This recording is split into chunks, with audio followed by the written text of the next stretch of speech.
আমার পরিবারকে হুমকি দেওয়া হয়েছে।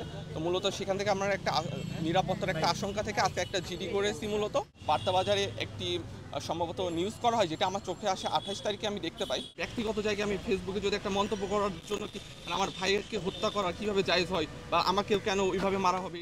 আজকে মূলত আমাদের যে হচ্ছে গত 27 তারিখে আমি একটা ফেসবুকে পোস্ট দিয়েছিলাম, সেটার প্রেক্ষিতে হচ্ছে বেশ কয়েক জায়গা থেকে আসলে ফেসবুকে মন্তব্যের ভিত্তিতে আমাকে বা আমার পরিবারকে হুমকি দেওয়া হয়েছে।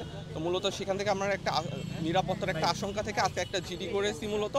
তো এইটা নিয়ে আর কি এখন শাহবাগ থানাতে আমরা অলরেডি একটা জিডি দায়ের করেছি এবং আশা করতেছি পুলিশ থেকে তারা পরবর্তী পদক্ষেপ তারা গ্রহণ করবে। গত 27 তারিখে আমি যে পোস্টটি দিই, সেইখান থেকে একটি লাইন কোট করে বার্তাবাজারে একটি সম্ভবত নিউজ করা হয়, যেটা আমার চোখে আসে 28 তারিখে আমি দেখতে পাই। তো সেইখানের আসলে মন্তব্যের ঘরে কিছু অযাচিত মন্তব্য ছিল এবং এটা কেউ শেয়ার করে অযাচিত বিভিন্ন কুরুচিপূর্ণ মন্তব্য করেছে। মূলত এখানে আমরা দুইজনের নাম উল্লেখ করছি। একজন হচ্ছে